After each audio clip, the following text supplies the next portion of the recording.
All right, everybody, John Galloway here with Hold Fast Golf Grips and another episode of Holding Fast. Today's guest is Seth Owens with So Media. Welcome. Thank you. And Seth is a professional in all things websites and Google and making sure you show up with proper Google analytics. All right, Seth, we're kicking off hole number 1. And small business owners, golf. If we tie the two together, what's the equivalent of a small business owner with their social media plan hitting a shank off the first tee? What's something I'm going to do as a small business owner that's the same thing as me just shanking it? I think if I'm a small business owner, I'm coming out there thinking, everything's going to be right down the middle, and then you leave it out there to the right pretty quick. And I mean, honestly, you want to post that viral video, you're watching everything on TikTok and so on and so forth, but it's not going to fit what business you have. Like doing a fun dance or something like that's great for getting likes, but does it sell your product? So I'd say probably make sure your product or your services are being actually rendered. Like with Hold Fast Golf, when you got started, mobile golf gripping, like when you're posting about that, what was your responses like? Yeah, so when we started, I didn't have a website. It was, let's just put it on social media. Use Facebook. I had a big QR code on the side of the truck that took you to our Facebook page. I was like, I don't need a website. Honestly, till I met you, I think. Yeah. We started talking about, do I need to really do a website? Boy, I'm dying on this hole. Hey. This is not good. When you're first starting out, it's a little bit of a work, isn't it? So what's the equivalent of that shank? Just expecting everything to be viral? Yeah, just thinking that what everybody else is doing is going to work for you. Your business is unique. Your brand is unique. Oh, I needed that circle. Your putt is still going to be required. Okay. All right, a little left to right on this putt. We've got some aiming tools here. I don't know if you've ever used one of these, so I can. Never mind, it's not on. 6 foot. By the way, the screen is 10 foot, so I'm playing this to halfway. Oh, that was hot. Too tough. So double bogey, your box. My box. All right, let me see if I can clean this one up here. But, tell me a little more about your experience, when you're first starting out, posting on, Facebook and getting people in the truck to. So yeah, not having ever done anything social media, that's not my forte. I felt like Facebook was an affordable way to do it. It was free. I kind of knew how to do Facebook, but it's definitely one of those deals. You don't know what you don't know. There are certain times in business, and I think social media is one great drive. Social media is one of them where it's worth it to spend money the right way the first time. Where I tried to go cheap and not have a website, it cost me. Yeah. It put me a year behind because it took me a year to do the website. Great drive, man. That's a good drive. I'm at 129.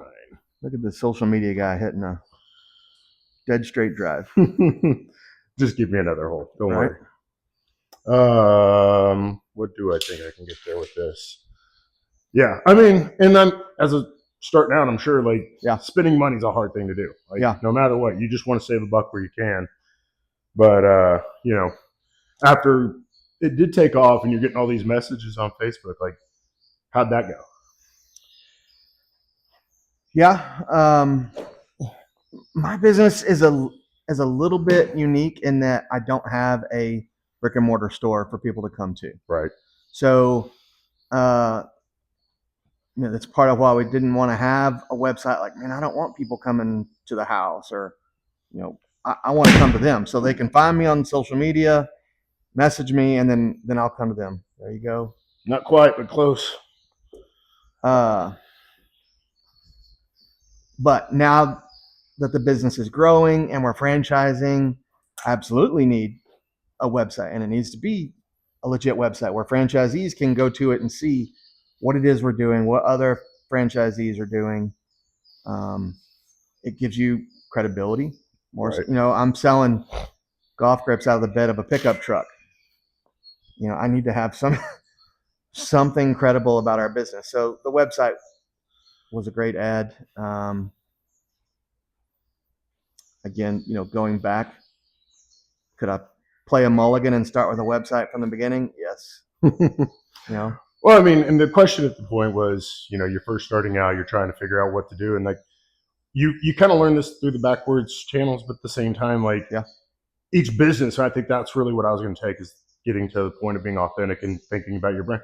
You didn't desperately need a website out the gate, but it does make sense down the road. Yeah. So I would say any small business is trying to start out and create just awareness of what they can do. They just need to figure out, think about their customer, not their perspective. If you chip this in, I'm calling foul.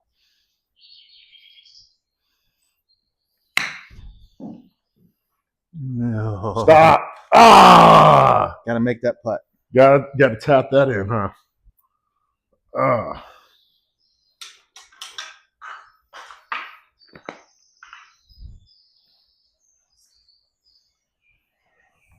All right. So 9 foot diet before the screen.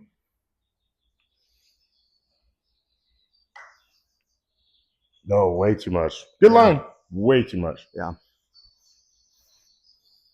Okay. Still your box. This one's 166. Little par 3. Coming in 166 par 3. All right. So your next question here, hole 2, question 2. What's the single biggest misconception business owners have when they hire a social media agency, and why do so many expect a hole-in-one day one? We kind of talked about this, and you said it, but absolutely, I hired a social media company, and I expect to be good, and Bob does sports within 90 days. Yeah. You guys have a hard job of getting people to manage expectations, but your answer to this was great. So tell me about that. When I don't hit a hole-in-one, what do you see that's good about that? Well, I mean, everybody wants to be a hole-in-one right out the gate, but the reality is golf is hard. So is starting a company or creating a brand. So, you had some examples early with your social media where, you had a fun character, but it honestly wasn't that sustainable as it goes for the quantity. It was good for, creating a brand that's likable, but the thing about it all is that social media, any kind of real digital media, they have statistics to look at. So take those statistics into play, start thinking about those numbers, and make changes according to that. If one video works better than the other, then make another video that's like that. It's going to take time to get it all tuned in, and you may, right out the gate, hit a heck of a shot just like that. But, the reality is it wasn't a hole-in-one. It was a good shot. It was good data, a good feedback, but I'm going to have to make a little tweak there so I can get it right into that ring and make sure that, I walk away with this W. 30 foot downhill, little right to left. Yeah, a little right to left. Pretty straight at it. What do you think, playing it like 20 foot since it's downhill? Yeah.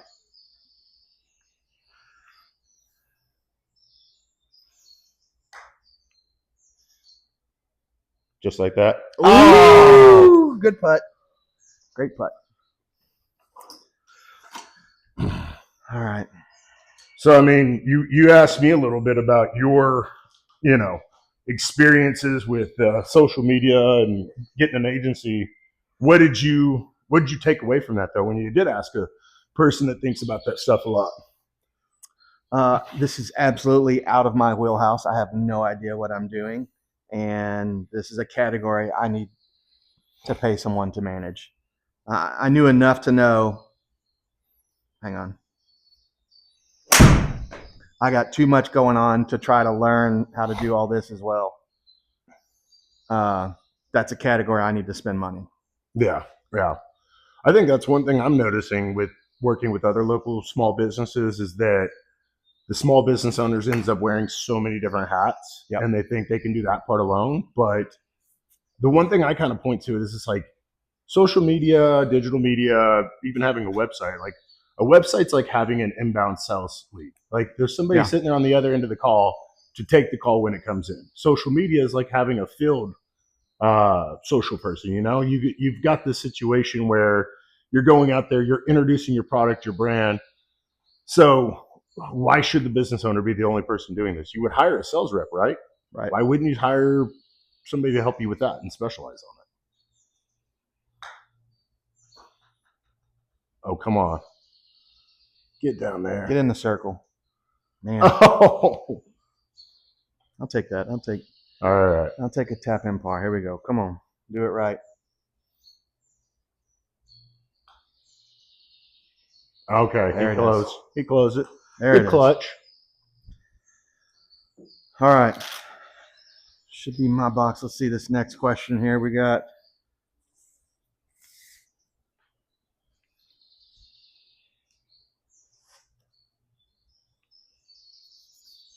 okay. This great segue from what you were just saying. As a small business owner, I may not have the bandwidth to focus on Facebook, Instagram, TikTok, Twitter. So if I can only play one ball, which of those balls should I play? Facebook, Instagram, TikTok, Twitter. What's the other ones? I mean, Facebook, TikTok, Instagram, YouTube, Twitter, Pinterest, whatever social media is your cup of tea. I think, for a lot of businesses, Facebook is one of the better tools. You've got Instagram and Facebook connected to the same place. So you get two social media platforms with a ton of like tools to help your business, communication, those messages, ways to, keep that information and use it for later dates. You collect customer information from how many people are liking your pages and things like that. So I would say Facebook's usually the go-to, but again, going back to your brand, like stopping and thinking about it, like if you're going after a younger audience, right, probably want to be on TikTok. The reality is a lot of that younger audience is kind of off of Facebook. They still use Instagram, but they're quickly scrolling through Instagram. If you're trying to inform somebody and teach them about your product, you want to be on Reels. You want to give them some type of way, shape, or form to have that short content. So the reality is like if you can make good content through your Reels, you can put it in a couple different places, but the places are just as important as anything. So defaulting to Facebook. And like for me, Facebook. What would you say? Average Facebook users 35 and up. Probably somewhere like that. And Yeah. You definitely have it skewing even older and older as it gets so more I need mature. That, and I need the younger ones on TikTok and Instagram. Yeah. I got to play them all. Well, and then, YouTube is one that a lot of people don't think about when it comes to things. But if you've got a technical sort of a thing, so for example, I work with an electrician in the area. Social media is going to be useful in some ways. But flip side of that is his social media would make sense on the how-to videos. Right. How to or why to, and giving people like you think you can DIY this, but really you should probably just hire me. All right, this is going in.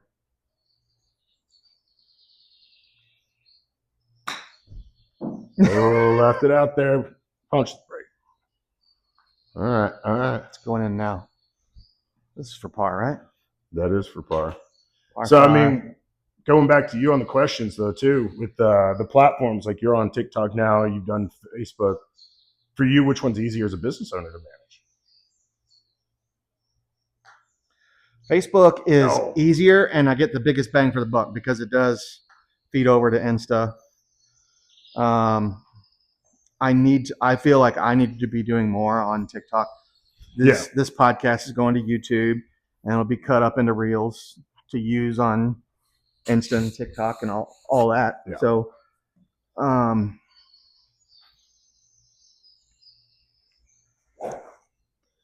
I mean, Facebook does make it a lot easier for a lot of things, but you're 100%.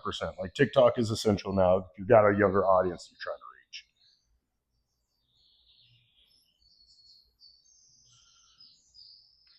reach. Oh, am I going to make it up there? I got that low. There we go. Okay. Right down the middle. Man, I picked this course, Wyoming. I was like, oh, this will be beautiful. I don't know. Yeah, it's pretty. It's just The background's great, but yeah, it's pretty vanilla as it goes for some of that. We're gonna play these 9 holes, and then we're gonna play another 9 holes off camera of a pretty course. All right, so I still got a long way ahead of me here, but I am not a driver off the deck kind of person. I do not have that, but I got a handy 4-wood. Yeah. And actually, this 4-wood is actually a good kind of segue into what we're talking about, though.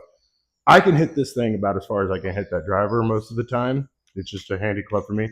It's exactly the same case with the social media platform. You want to hit whatever works for you. So again, that's where that data comes back into play. If Facebook's working or TikTok's working, then spend your time there. Don't try to make them all work. There's no reason to over complicate things when you can find something that works. And I say all that and hype it up, and I go wide right. Feedback. Stay dry. There you go. All right, we found a little bit of reprieve. That could have been bad either way. So this is deep rough. You see over here on the right side above the map. So deep rough is a 20% penalty. So this is 86 yards. More like 100. Right. Okay. There's one I'm looking for. Okay. When you were saying bang for your buck on Facebook, can you explain what bang for your buck is? Like, is that likes? For me, as a small business owner, it maximizes my use of time. I can go on Facebook and make the post, and it's counting toward Instagram. It's easy for me to see comments. I'm used to using it. It's easy to respond. It's easy to tap, share, all of that. It's not a new category to me. This is a birdie putt. Well, I know it's your podcast, but I got to make sure it's entertaining. No, it's fair. And TikTok's still learning as it goes for that. Like TikTok ads, I've worked with brands, Cole Haan or Abercrombie & Fitch and all these retail brands, and they play with TikTok and Facebook and so on and so forth. And you think like an Abercrombie, they're only on TikTok, but they still run on all the other platforms as well. But most of the content they make is optimized towards TikTok. Like that's the one part there too, is like, if you're going to run across all of them, try to find something that, makes sense for mass scale and production. Like don't be making a Facebook one and then a TikTok one and then, end up with 50 different versions of the same thing. Tell me you're about to 3-putt this. I probably am. This is for par. This is dead straight. You got 10 foot, diet, a foot in front of the screen. Yeah. It's not a long one. It's just could be a critical one.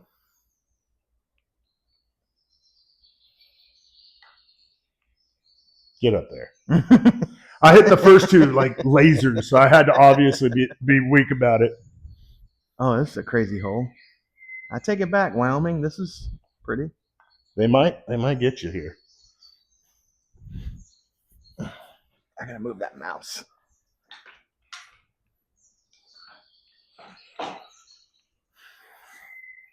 .354. This is another driver hole. Ooh, you're gonna have to do some carrying, or you're gonna have to really put it where you want it. Well, you're aimed. Let me show you. Yeah, what's that fairway out there to the middle on the right? 232. 232. Okay. So that's not too. That's where you're aimed. Yeah. That opens up too. Yeah. This is. You got plenty of room. All right. Let's see. I'd hyped up my 4-wood and then I got a little sideways with it. So speaking of hyped up, a lot of owners get caught in vanity metrics like follower counts, which is kind of like bragging about driving distance when you can't putt. I know I look at that and I don't, talk to my social media company about it, but I see other people's pages and I'm like, man, how does he have 5,000 followers, 10,000 followers? How do I get to that? So you as a social media company, this is a great question, because how do you deal with that client that is chasing vanity metrics, but that doesn't mean anything? Well, I think the vanity metrics also have to be sizing to what you're trying to accomplish. Like your company is targeted towards golfers. it's not for everybody. So you having massive numbers as it goes for followers and so on and so forth doesn't make a ton of sense. I mean, Right. you could continue to make fun content that becomes a social media personality, but at the end of the day, like, that's not going to communicate what value you have every time and shouldn't be for the general audience. Now, the metric I care about are going to be the ones that come through on your website and what's actually impacting your business. For example, I've seen statistics where one Facebook or social content is great, and then you look at their website and it's like no one from their social media is actually getting to the website. So they're spending all this time, all this energy on creating social media, but they're not actually getting any sales from it. It's fun, it's playful, but as a business owner, how much time do you really have to shoot content over and over again? You've got other things to worry about, right? I'm gonna take that grip back off that driver. That was another straight drive right down the middle. This is why I had to get a new grip. Right. 129, 123. I'm going to just try to not kill it and see if I can not mess this up.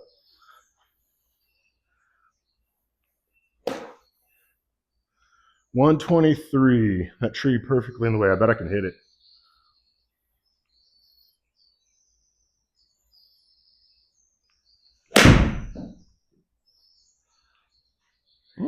Oh, stay down. Deep. Don't do it. Oh, I'm alive, but not by much. Okay, I tried not to kill it, and then I did. So what are the vanity metrics for you that you particularly have gravitated towards and felt like they actually made sense and like felt like they actually had an impact on your business? I felt like followers is an easy answer because that's more people that see what we do because of what we do is so unique and that nobody else does it. I need as many people as possible to see it. Right. So if I can have a bunch of followers and they're all sharing it and showing it to their friends, that's what I want. That's what I'm using social media for. Hopefully those guys eventually call me, go to the website and either call me to book an appointment, call one of my franchisees to book an appointment, or they're ordering a custom wood grip. You know, we do a couple things. So this is a good question, though. I'm sorry, I don't mean to cut you off. Just what kind of have you used that data of where your followers are at to figure out what markets to open or where to target for franchisees? Because you get geographical data. Yeah, I get geographical data. I haven't used social media data to target franchisees. I'm using, course data like Cincinnati, Ohio, ton of golf courses, a small area. Phoenix, Arizona, and that's kind of where. Stop! Close. But tell you what, I'm gonna play this hole, and then we're switching to a different course. This is not very pretty. No, it's not maybe the most ideal. I mean, the mountains in the background are great, but yeah, we can. Yeah, we can change that up. We're playing it well, but I want a cinematic experience. Yeah.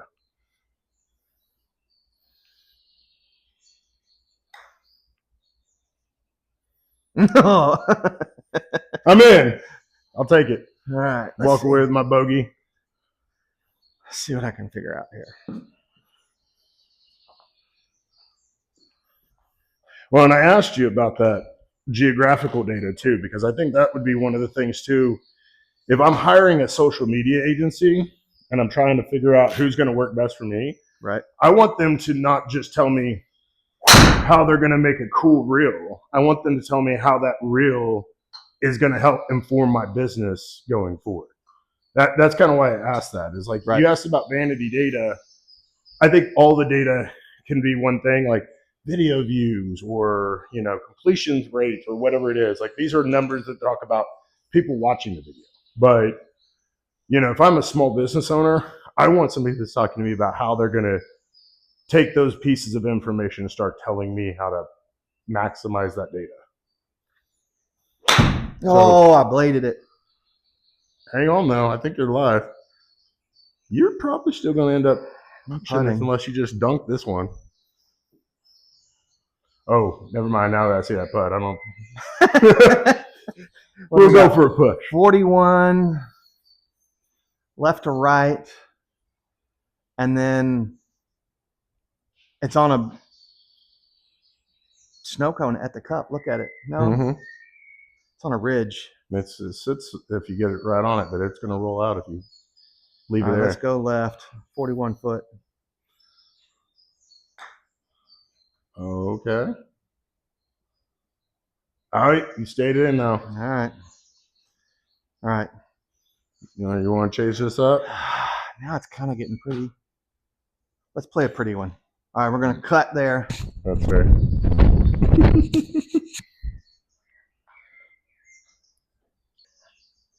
So we cut because we didn't like that course, and now we're going to play a different course.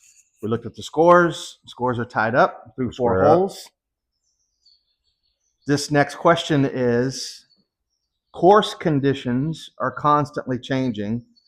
Same thing in social media. So Seth, my question to you is, in social media, what worked 2 years ago or a year ago that does not work today? What kind of changes are, oh my gosh, Seth, pay attention, 24-mile-an-hour wind.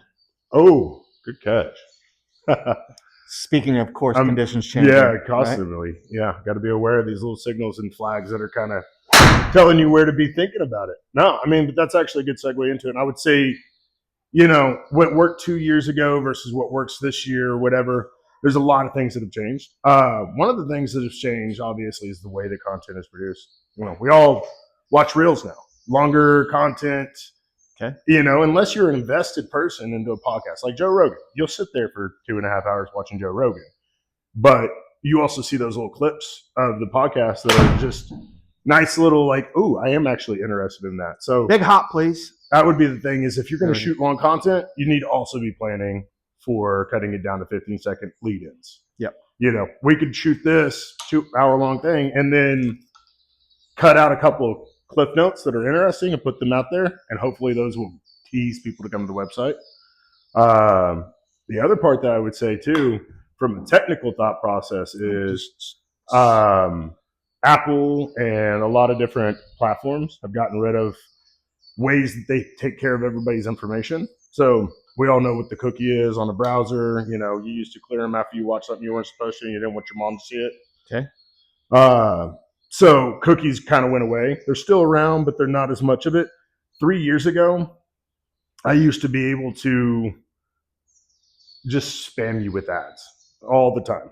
And it was just basically guaranteed money. Or we could make 10-to-1 return on our investment every time we did these retargetings with these ads. Right. But now that the cookie's less is dependent, I would say you've got to be more thoughtful of your content. Okay.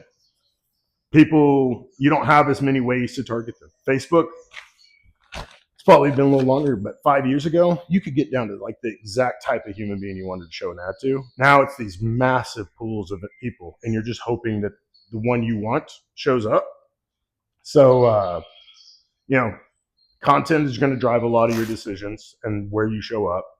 And then the other side of it is if you do paid ads, being thoughtful about how that money is being spent and working less about targeting outwards, more about refining how you don't waste money.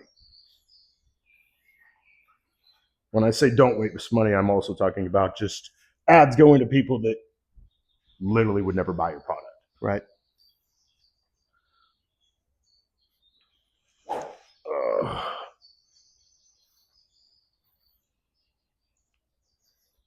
This is a whole lot more of a thought process now.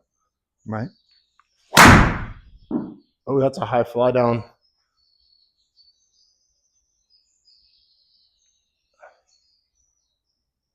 I should have hit my pitching wedge. I could have got better distance. All right. Got a good 20-mile-an-hour left to right wind. That's crazy. Is Arizona that windy? I played Tucson one time, and it wasn't nothing like that. I mean, I wonder if this is just the game. Yeah, the game may have just said we're going to have some fun with them real quick. I'm sure they do get some pretty nasty straight line wins, though. Yeah.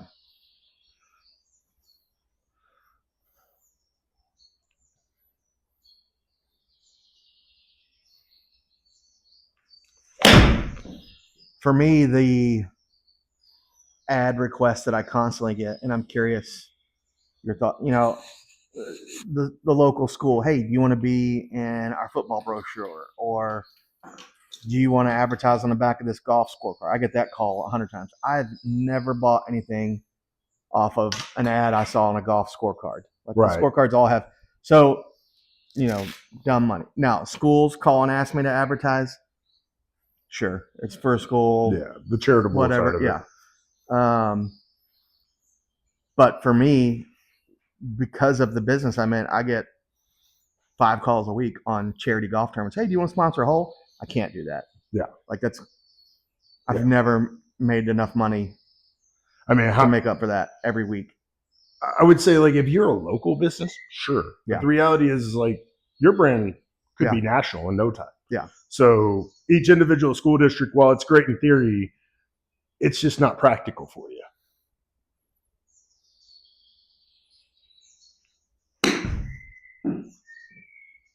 Stop.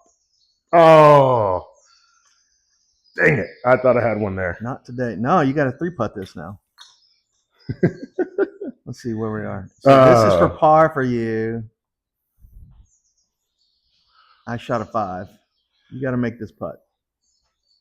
Now, one thing you're talking about, though, with these schools and things like that and these random sponsorships, like, obviously it makes sense being in the realm of, sponsoring a school golf team that maybe is particularly good and they could go on to, make notes about you. But then sponsoring individual holes, like, the reality is like, have you done any print ads other than what's on your truck?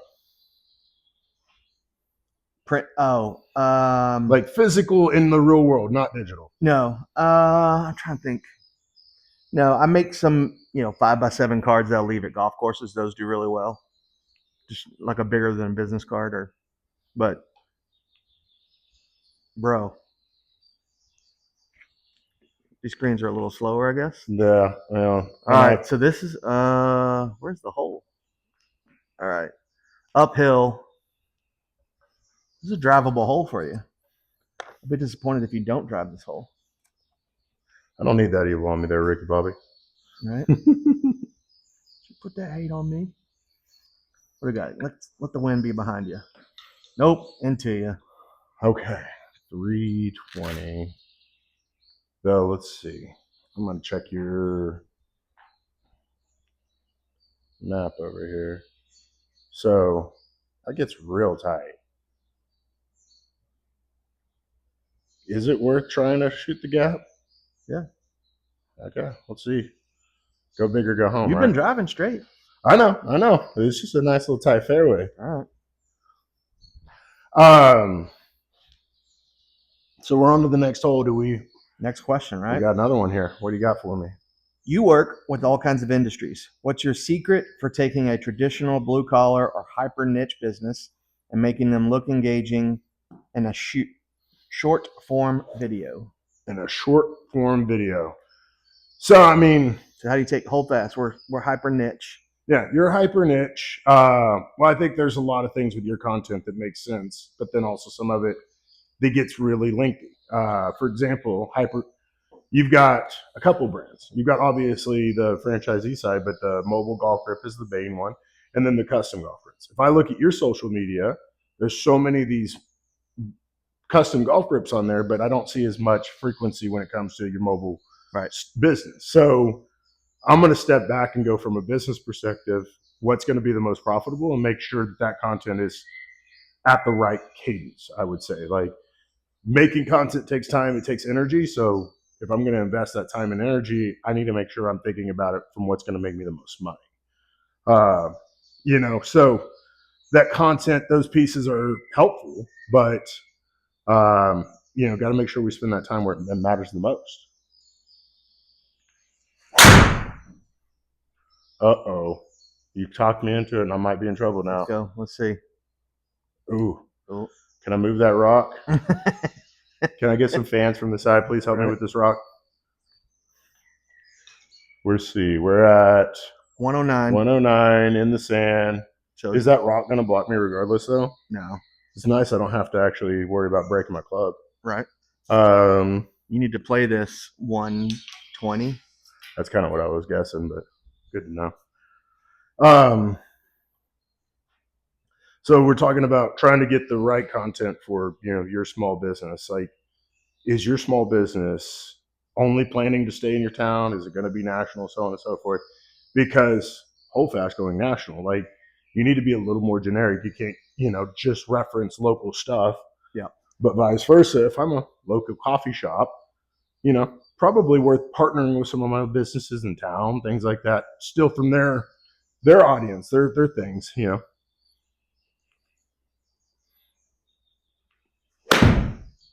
Oh, it bush did got take it me. off the bush. That's crazy. Let's try that again. All right, so you're can't see your distance. So from your experience with Whole Fast and the this is gonna Here's be your fun. number. The experience with Whole Fast and the 46. content. What content was working the best for you? Where do you get your most bang for your buck? In a lot of ways. The videos of us gripping clubs always does well. I think that covers more golfers. My wood grips are my favorite because they're just super unique. They're personal to me. It's a piece of art, but it's a much narrower niche. You know, not everybody wants to play a wood putter grip. Mm-hmm. Everybody has to get new grips. So the videos of us gripping clubs, they always do well. We'll see how these podcast videos do. I think these are going to be cool clips.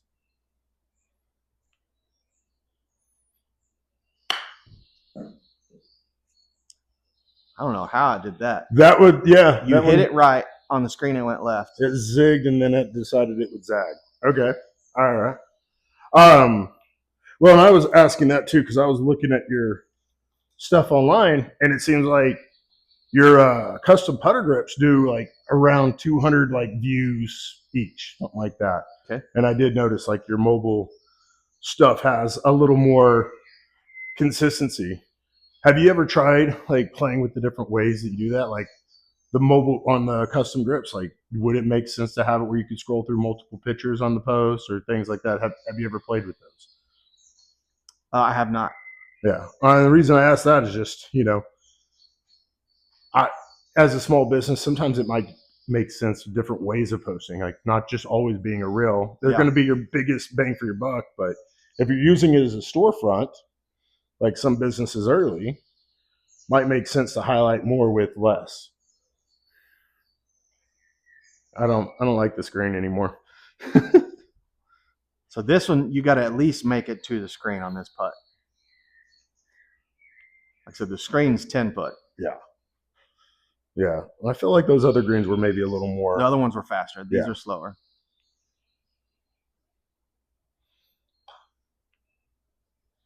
Great putt. Get in there. Thank you. Good putt. Needed that. Good putt.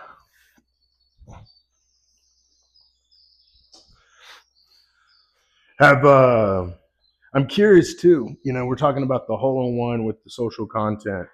Have you ever really looked at your comments and posts, like what people say on your stuff? It's usually, you know, fire emojis or hey, looks great. Nothing super engaging.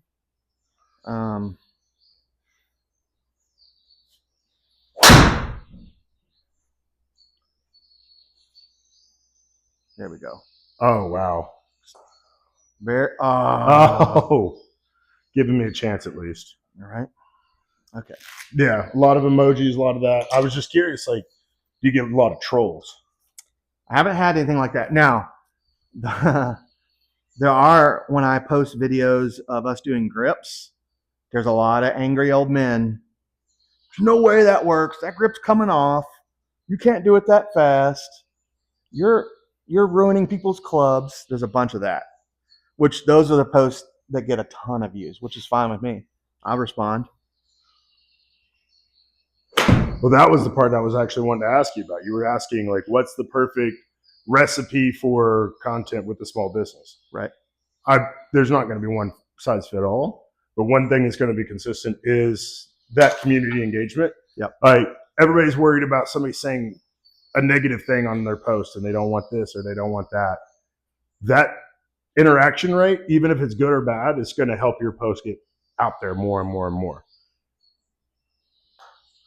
So that would be the part I'd really offer as a small business owner. Like investing into content is obviously helpful. You want to make Right. sure that it makes sense, but don't pretend that your post is done after that. Keep an eye on it. See what people are saying. Interact with them. If somebody says something that's interesting as it goes for product feedback, take it into consideration. You know, you might get somebody saying, "Oh man, I'd love to see this custom drip in that," and then you can go make it. Yeah. All right. This is a fun one. Let's do a little closest to the pin contest here. Okay. Okay. What we got on it?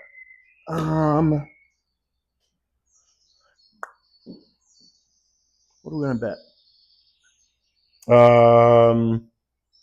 A beer in the next round? We could do a beer in the next round. Okay. That'd be fair. All right. Close to the pin. You got to be on the green. 156 downhill, downwind. Downwind. Yeah, the 20-mile-an-hour wind is. Okay, this is a fun one. Let's see. Let's play the weather. Okay. All right. I'll get up there. Oh, too soft. Okay. All you got to do is hit the green. So you're 12 feet out. I got to be. No, I got to be on the green to count. All you got to do is hit the green.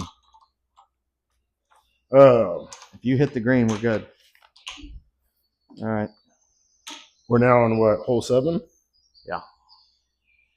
Okay.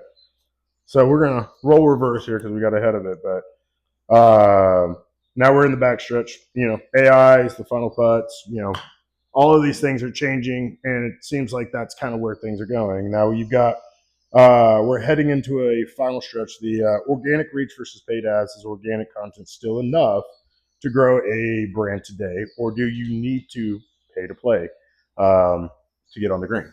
That's an important question. So this question I like. I was like, I want to know this answer. Is it pay to play or organic? Which one's better? That's the easy way to phrase this question.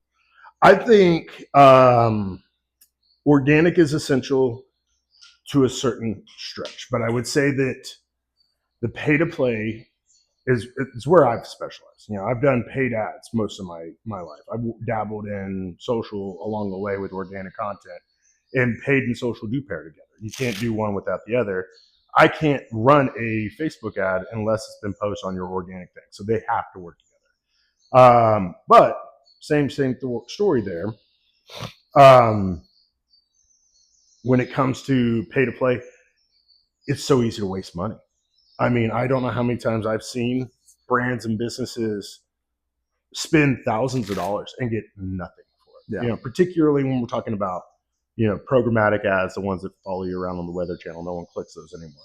They're there for branding, but no one's going to actually buy anything from them very often, unless it's maybe a new pair of shoes that they've been looking at for weeks, which that's retargeting. So the reason I bring that up is in social media, you can do, in paid, you can do audience targeting, you can do demographic targeting, geographical targeting, your customer list targeting, retargeting through pixels on the website. Lots of different ways. So like I just bought glasses off of TikTok. Mm-hmm. Glasses show, like, oh, those are cool.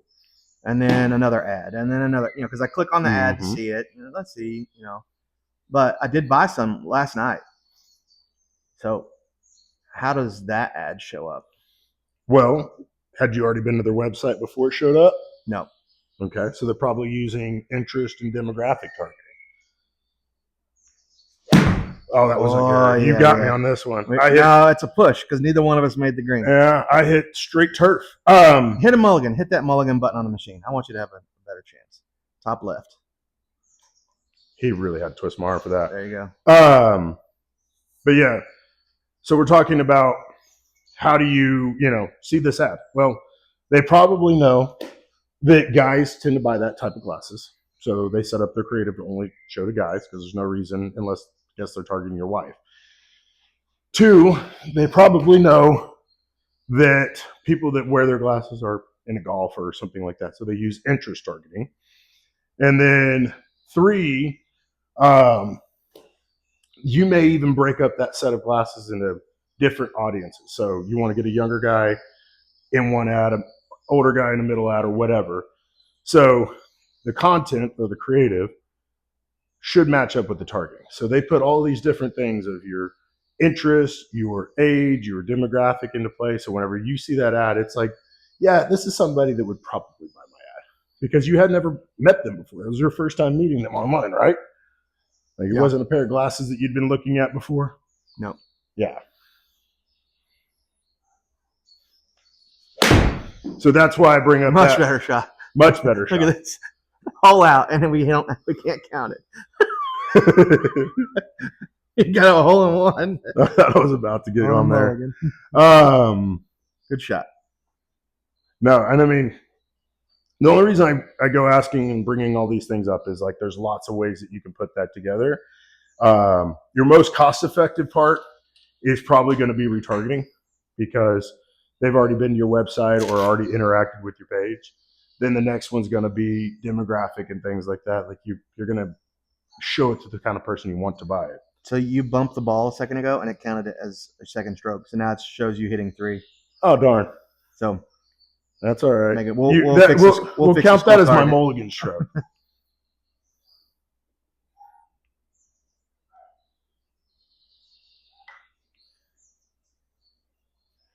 It's putting. I have no concept of what to do here. All right, look. So your putt is 10 foot. The screen is 10 foot. Die the ball at the screen.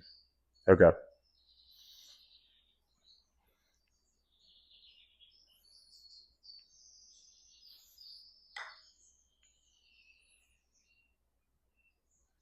Just stay in the zone. I'll take it. But all of those words, all of those things to be said, when you're talking about a small business, is it pay to play or is it organic? It's a combination of both. But if you're new to something, I would plan to pay. It's going to take you time that you really can't afford to use early when you only go organic. And you can hit the NOS button with some paid ads. For example, if you want to reach a new market in your community, you might pay to just show up ads over there because you don't have followers over there yet. So it's a way to get out in front of them and know you're reaching the kind of people that are actually going to buy your stuff. So marketing. One of the things that I use is AI. And as a marketer, that's a category that's heavily influenced by AI. How are you using AI but still keeping an authentic feel to where it's not just every ad I see, I'm like, well, that's AI. That's AI. How are you doing that for your customers? I mean, for me, one of the big things I'm doing in the initial offset with the clients that I'm working with, I'm actually creating brand guidelines with AI, but I'm saying, hey, this is the type of text we use. This is the colors we use. This is the feel. This is the tone.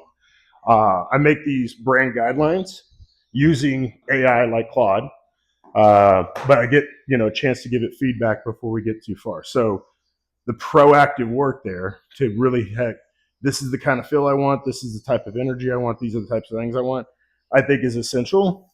Like people are getting accustomed to AI. They understand it. They're not upset when they see it, but it's I can't think of the thing. You think about a robot. There's a certain talent or a certain threshold a person can take of something not looking real and looking almost too real, and it gets creepy. You got to find that middle ground when it comes to AI nowadays. Like it's such a great tool to save your energy and time, and you want it to look realistic, but you can't let it be your only part of your brand. There's got to be some human elements there. Hit ball far and not too far left. Big smash.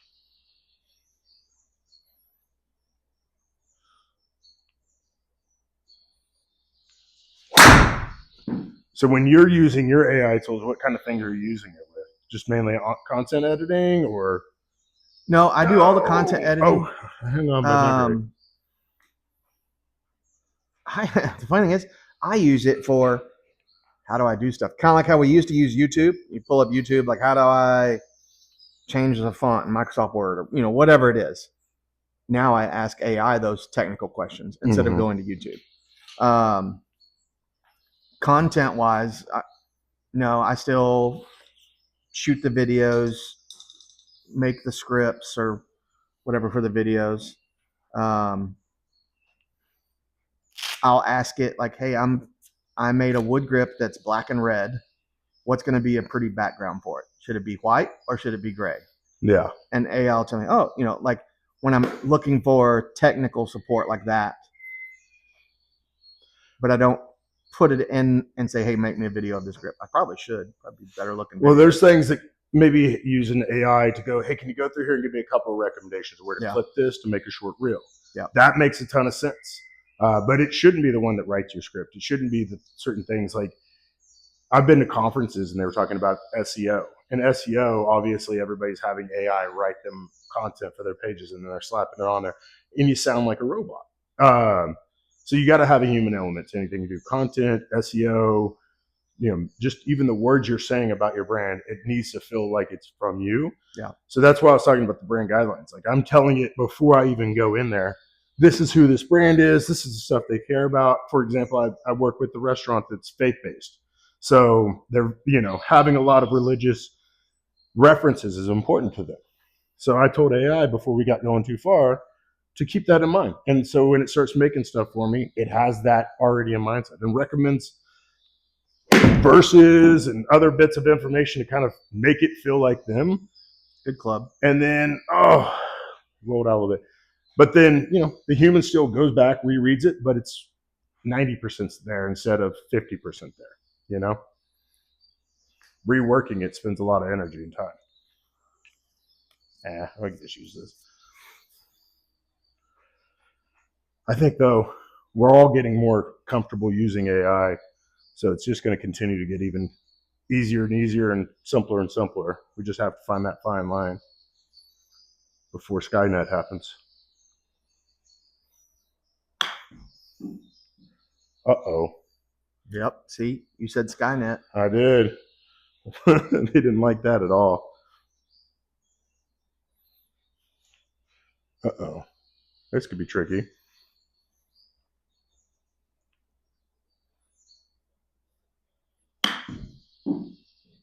Oh, we're back on the other side. Here's that blow up. So not so hard is what I gathered from that feedback loop. I'm sorry, robot. Please. There you go. Good chip. All right, we made it. We made it through. Oh, what are your thoughts about AI as a customer, not even a business owner? When you see AI ads or at first I thought, these are cool. I see a lot of the like the print ads, like the one-page brochures. Uh-huh. And I was like, oh, that's really cool. But now they're all that, and I'm like, I think it's gross. Let's do this real quick. Let me hit this nuclear bomb.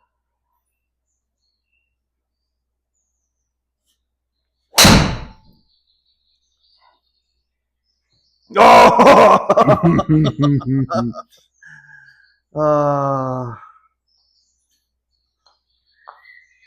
Go big or go home, right? All right. Yeah, I think it's gross. I get why though. Like I'm like, all right, I get it. My favorite music right now. There's 2 songs. I listened to a whole album. A band called Holy Fire Warriors. It's like a Christian bluesy Southern thing. And then my son's like, that's AI. I'm like, what? I love the whole album. The lyrics, everything was money, and it was AI, and you can't tell. So that kind of sucks. But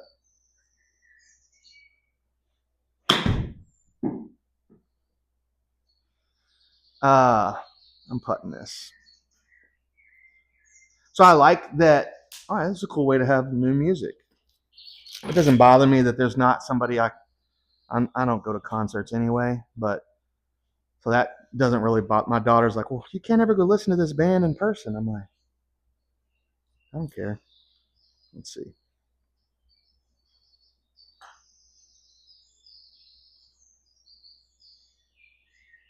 Oh, dirty girl.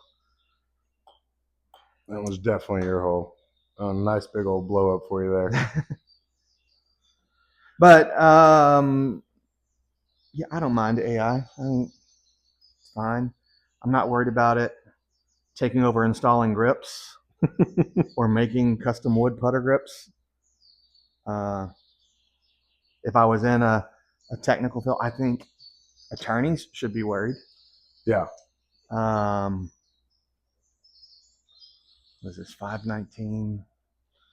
Yeah, I think attorneys and even programmers. I'm building these websites with the support of AI, and I'm able to do things that used to cost, $500 an hour console, kind of consulting fees.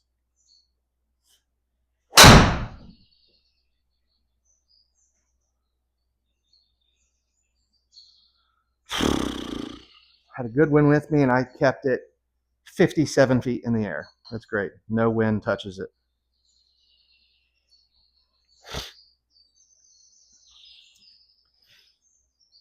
And I can't tell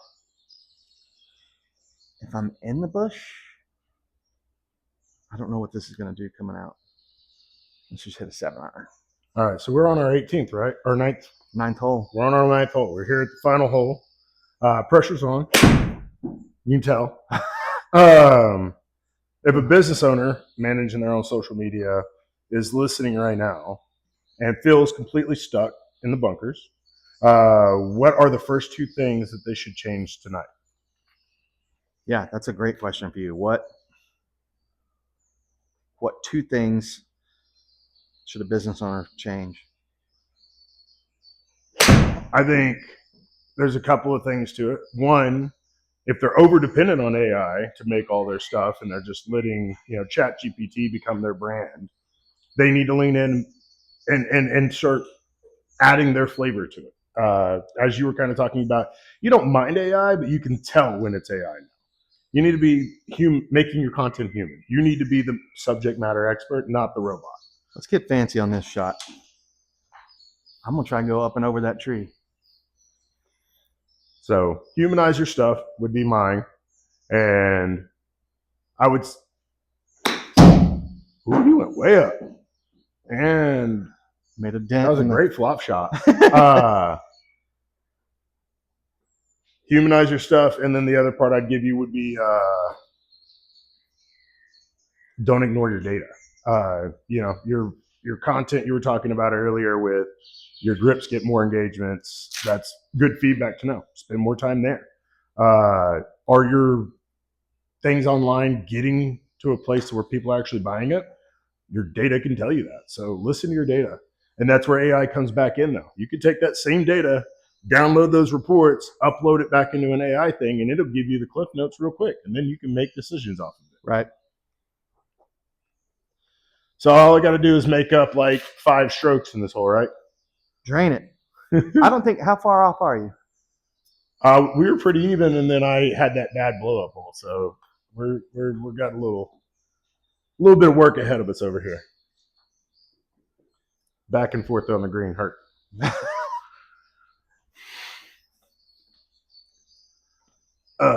But those would be my 2 kind of things: is humanize your stuff. Don't be over AI, but then also leverage that sort of thing like AI to look at your data and extract some thoughts for your business out of it. There's no reason to be out there shooting in the dark when you have all these feedback points. Just like this simulator, it can tell me why I'm not very good at this game.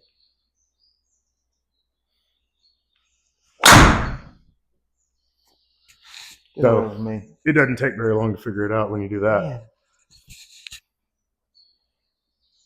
Tee it up and hit another one. Ow. Hit one off the tee out of this dirt. I'm not worried about it. Let's get it up there.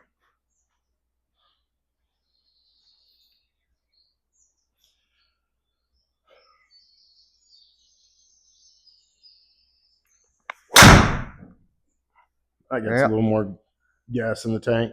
There you go. What about you? As somebody that's gone through the process recently, working on creating a brand, having some traction now, seeing Hold Fast Golf starting to take off, not only, something that people can expect and want to get, but, franchisees coming in, people buying their own Hold Fast locations. How would you change something if you were to go back, your hindsight being 2020? I knew going into this, the social media is my weakest point. Like I can talk to people and sell grips. Golfers want to buy my product. Like that's easy. The biggest pain point for me was the internet stuff. That's not my. I don't know how to do that. Um, Hiring someone from the beginning, even though there's not a lot of money when you're starting. Like I don't know. Or stop and take the time to learn it. I don't know. Maybe that's what I would have done different. Is I don't want to say take a class, but go learn how to do social media. If you don't have the money to pay someone, go learn. Because I was just fumbling around, like, let's try this, let's try. I don't know what I'm doing. Um, I think that's fair. I mean, YouTube, as you mentioned, there's everybody under the sun that wants to be a marketer, and yeah, they think they can offer the perfect recipe. I'd say, go spend some time with YouTube, get an understanding of the foundations. I've been doing this for closing in on 15 years. I've seen a lot of different ways of doing marketing. So a lot of it's intuitive to me. But I remember when I first started out, I took certifications with different things like Facebook and Google and so on and so forth. They have free content to train you on their stuff. They want you to spend money with them. So take some time and do that. Or find somebody that you could trust to kind of do it for you. Like you might have a secretary or something like that that you could ask to kind of look into these things, but don't just completely throw your stuff out there. It's your brand. It's your first impression.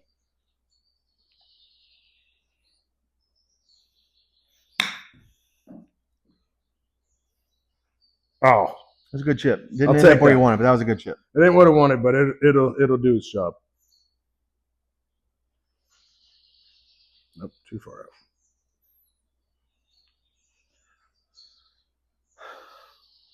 Try this aim button.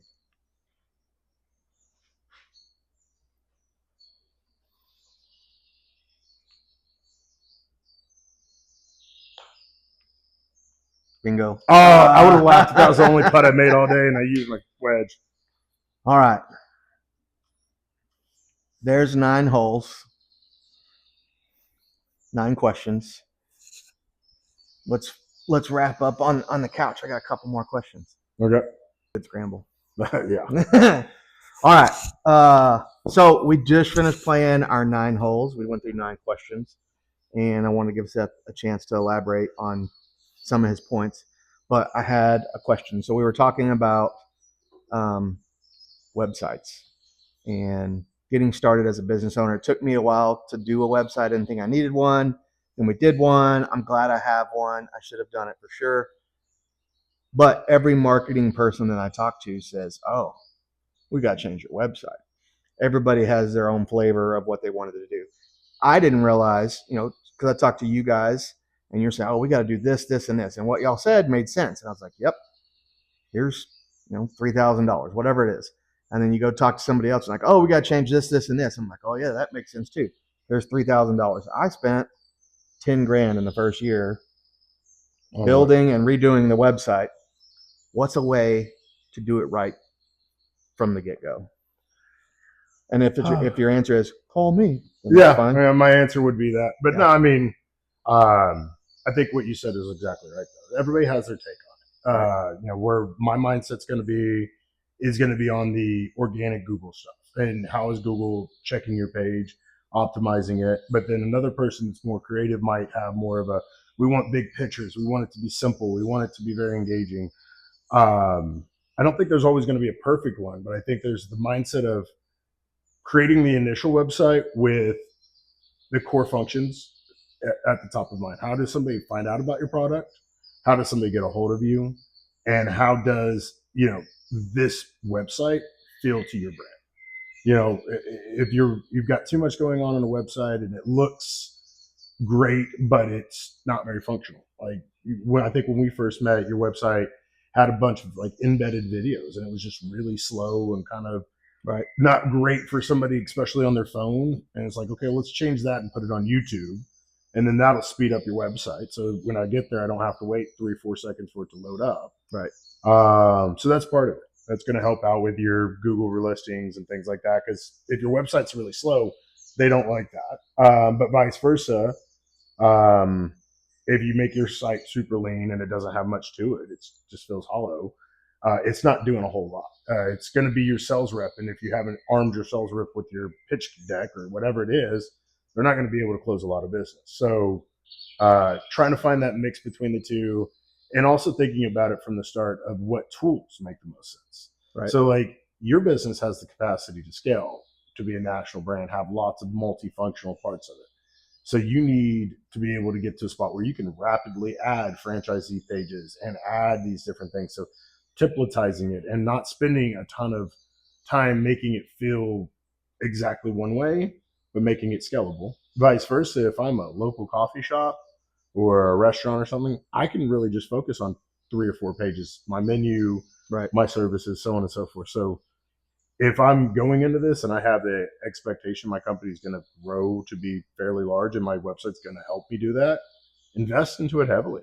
Yeah. If my Google business or my Facebook page is honestly going to be able to do 90% of the work, really keep the cost down. Just a simple landing page, so that way you at least have something for to be referenced, because it helps with like Google My Business. Running a lot of these small business owners out here, they're having trouble getting their Google My Business validated. That's like one of the biggest things is you can't show up on Google unless your profile works. Right. Well, having that landing page that is your website that shows your address, shows that you're a legitimate business, it helps with that process. But it doesn't have to be robust. So if I'm a local coffee shop, 3 pages, address, embedded Google page, couple small things, versus something that's going to be national. Let's think about it a little bit more. How are we going to make this actually work for us? Right. Okay. As a small business owner, when you're getting started, at what point should somebody involve? Like, I know, what point should somebody involve a social media company like yours, where we're talking about websites and social media, to the extent of, all right, step one, you're gonna have an LLC, so you got to do that. But at what point is it easier for someone to involve you? I think that Sooner the better, or yeah, I would say the sooner the better in a lot of ways. You obviously, as a startup, you've got a lot of hats you're wearing. You're trying to figure out, how are you going to do accounting? What do you need to consider for taxes? You've got all of these other operational functions that are going on, and outsourcing social media, websites, Google's, all those things to somebody that does that is going to say that, yeah, I can do it cheaper, but at how much time? Versus if I can do all the same things that you might get to in 5 hours, when it might take you 20 hours, 30 hours, maybe more. right? What's that value exchange? What's Yeah. your hourly worth? Yeah. Are you worth $40? Or probably not then. But if your time is worth $300-400 to you per hour, paying somebody like me to come in to help you do this more effectively just makes sense. Yeah. Okay. What else should we know? I would say, I'm looking at everything from a digital lens, and you're somebody that has been through a lot of this stuff rapidly, and it's been successful. Um, had I come in from the start, there's some things I would have changed, and this is even me seeing it now in the reverse and helping other businesses. I'd say one, Google, Meta, all of them obviously run the world from what we know, but um, when it comes to your brand's different than another brand. Um, Taking time to actually think about what is important for your brand is going to be one of the foundations. But then two, when you're evaluating somebody to work with you, I wouldn't recommend going with the most expensive offers. I'm not going to recommend going with the cheapest option. What I'm going to recommend is going with the option that actually seems like they want to learn about your business. Yeah.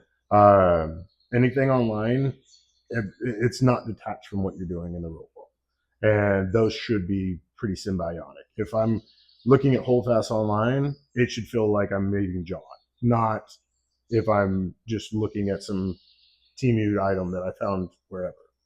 Yeah. That's the part of it is if you want your brand to be premium, your website, your content needs to be a little bit more. If you want something that's transactional, then content may not be what it is, but reflect your product. Okay. I like that. That makes a lot of sense. Yeah. What my last question back to you is, when are we going to bring back your comeback tour for Rufus? Right. So this podcast is a great segue for it. I honestly am thinking about doing Rufus as one of our guests. So I'm trying to figure out how to film it. Like, is it as simple as I film Rufus answering all the questions and I come back and film me asking the questions?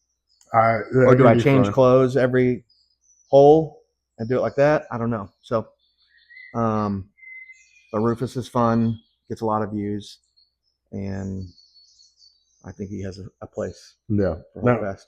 And going back to the marketing to tie it up and maybe wrap this out. Rufus was an idea that you had, and it was a great content basis, a fun personality to introduce Holdfast Golf. Would you, hindsight being 2020, recommend small business owners to look for something that is more of a flair like that or a personality like that? Or do you think, Rufus maybe didn't matter? Yeah. So I'm an easygoing, fun guy. I like that. Mm-hmm. And my first thought is, my attorney, I wouldn't want to do that. Well, the Texas Law Hawk is some of the best content I've seen, and he's an attorney. I'm like that. I don't know who else I would call if I went to jail for some reason.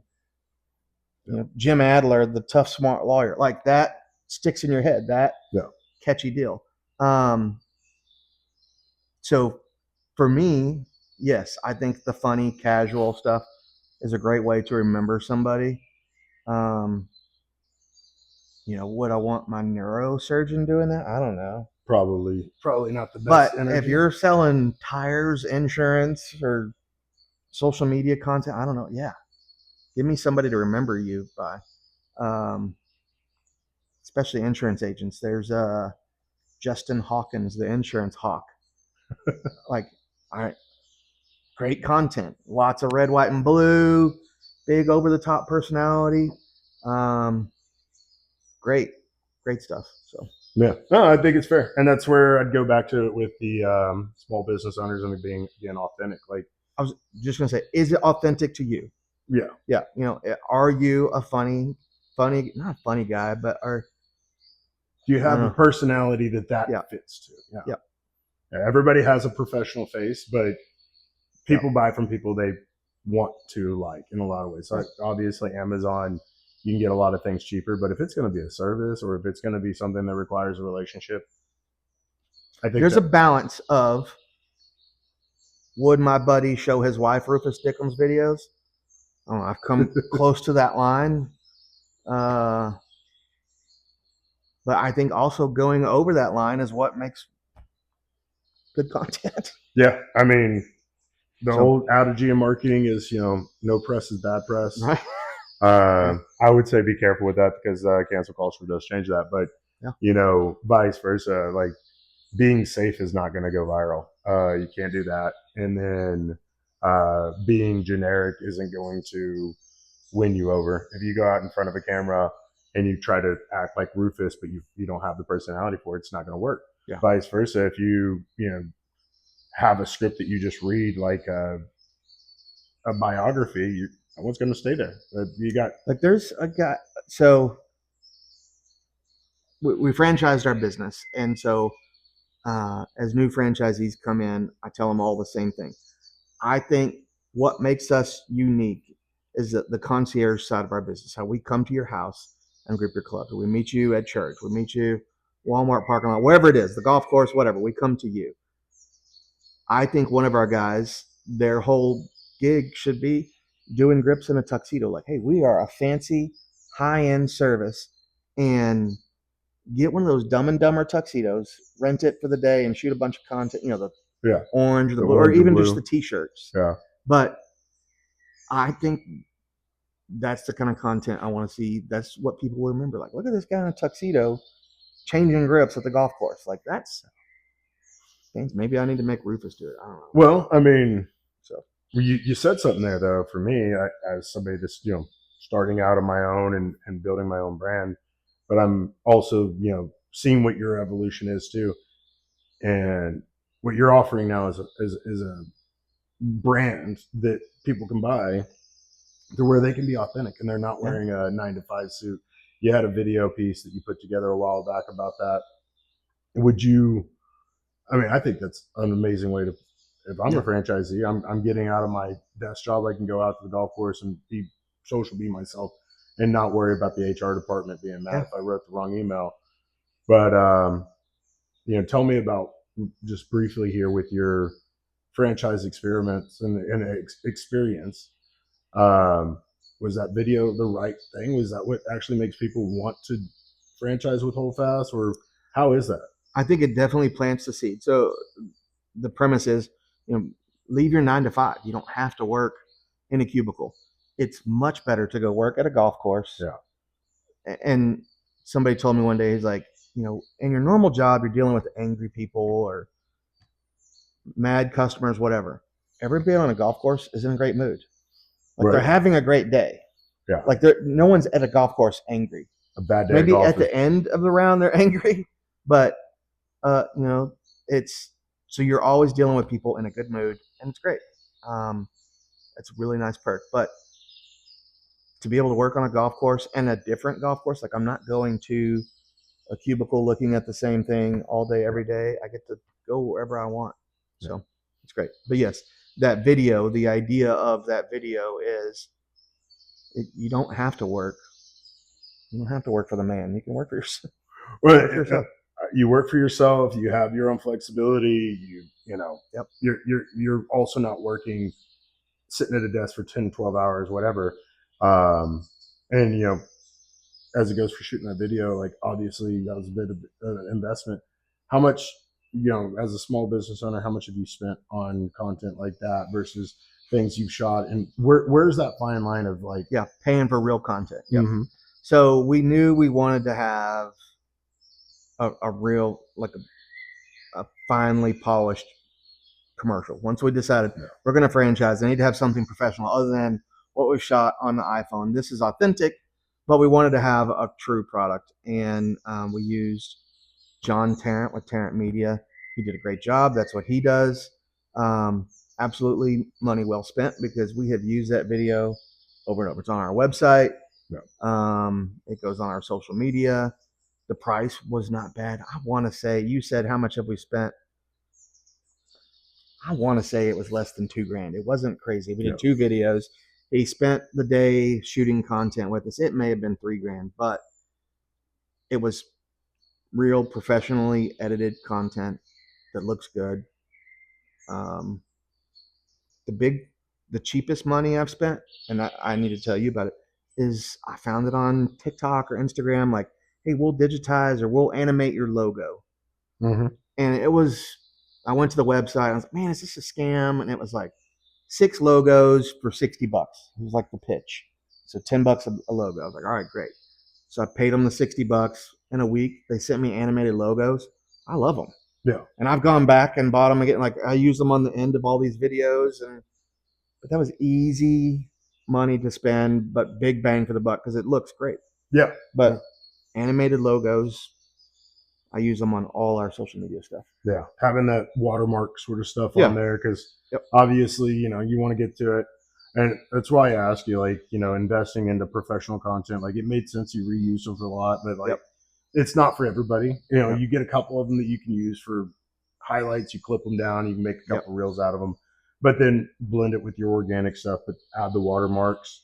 And that's what I was talking about too earlier with like the brand guidelines. Like that's one of the first steps I'm doing is I'm making logos that are transparent and I'm adding these different bits of content. So when I do throw it in an AI tool, even Facebook got an AI tool, it kind of feels like me versus, any other thing. So I think it's worthwhile. There's got to be a blend between the two, but it's nice to know somebody that has invested in that professional content. Like it does pay off. It just, you can also quickly waste your money. So be thoughtful with it. Yep. I love it. Yeah. Anything else you'd add? Thanks for coming out. Yeah, appreciate it. Thanks for having me. It's gonna be good.